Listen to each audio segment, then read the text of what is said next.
I'm at in front of the dollar store, and I saw their feature of the week is a $1 steak. $1 ribeye. So, yeah, I definitely got to check that out. So I'm going to go ahead and buy one of these, and we're going to compare it to a not $1 steak. See what kind of a deal that is. I never knew you can buy a steak at the dollar store. Pretty amazing. So let's go see what it looks like. Alright, so it's time for grilling. I got my regular steak here, which is a good looking steak, for $7 or $7.70. And then I have the dollar store steak. Here it is. Boneless beef ribeye. Now, there's the steak, and it is thin. You can actually see the packaging through it. Anyway, hey, you know what? It's $1. What can you ask for? I almost didn't get this though. Okay, I had to do quite a bit of digging. There was basically a freezer section in the back of the store, and there was about 200 of these packs. But the ones that are all up front, the steaks were pretty damn gray. You know, they look like they're pre-cooked, which scares me because it makes me think that maybe they were defrosted, because these do come frozen. I did defrost this, but maybe like during the shipment, the truck wasn't cold enough and they defrosted, and then, you know, they turned kind of gray and then maybe got refrozen. I don't know. That's a scary thought. I really hope I don't get sick eating this, but I'm taking a chance anyway for you guys to see what dollar store steak's all about. So yeah, that's a thin little steak. We're gonna take it out and get a closer look at it. All right, so I took this out of the package and seasoned these things up. You guys have to see how thin this steak is. It literally is like falling apart because it's so thin. Okay, basically it came out of the package like a little ball. It looked like a Swedish meatball, about a ½ inch in diameter. So I'm going to attempt to, I don't even know if I can get this completely off the plate without it falling in the grill. I think this thing's going to slip through the grates while I'm cooking the real steak.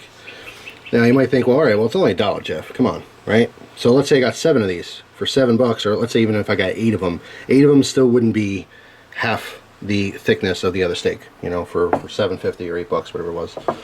So anyway, I'm going to give it a shot anyway and throw this on the grill and see how it comes out. So stay tuned. Alright, I just put that steak on there because obviously that thing needed way longer to cook. And that looks like a bird just crashed into my grill. It does not look appetizing at all. The whole thing turned yellow as soon as I put it on there. I kind of have a feeling like I'm going to get sick from eating this, but the show must go on. Alright, we're all done here. So here's what I did. That's our steak from the dollar store. That is the entire steak. Okay, once the fat cooked off, that's literally what you have. It's kind of like the equivalent of a half of a steakum, if you're familiar with that. Then here's 2 slices from the other steak. One, how I like it, because I like my steak pretty red. Not really raw, but very rare. And then I also took another slice and I cooked it basically the same as that, so it's a fair comparison between the more expensive steak and the dollar store steak. Okay, so first thing I'm going to do is I'm going to try this piece right here. Okay, so this is the good, or the fatter steak. Alright, so that was pretty damn good. Now let's compare this to the dollar store steak. It really is one bite, but here we go. Alright, so here's the deal. There's an off taste with this. It actually tastes very similar to a steakum. And if you don't know what that is, it's kind of like a processed piece of steak. There's more fat than meat in it. It tastes very, very similar to that.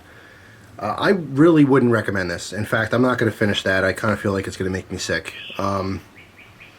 But I guess it makes an okay substitute for steakums. You know, if you bought like 3 or 4 of those, you can probably cook them up in a pan. I definitely wouldn't cook them on the grill because of the grates. Unless you have like one of those vegetable pans or something with the small holes in it you can put on your grill, it's probably just going to fall through and you'll never see it again. It's going to end up in your grease trap where it probably belongs. But yeah, I suppose you can, you know, pan cook that or pan fry it and put it on like a cheesesteak type sandwich. But the little bit of off tasting part of it is really concerning to me, and I wouldn't recommend it. If you really must try it, that would be the best application. You're certainly not going to serve one of those pieces of paper thin steak, you know, with a baked potato or something. This would be better suited for a sandwich. But yeah, you're probably better off just buying cheap steak from the grocery store. I would not recommend getting your steak from the dollar store. So that's it, guys. I'm going to enjoy this because that is a tasty looking piece. That's steak. So thanks for watching, guys. Hope you have an awesome day, and I will see you soon. Take care.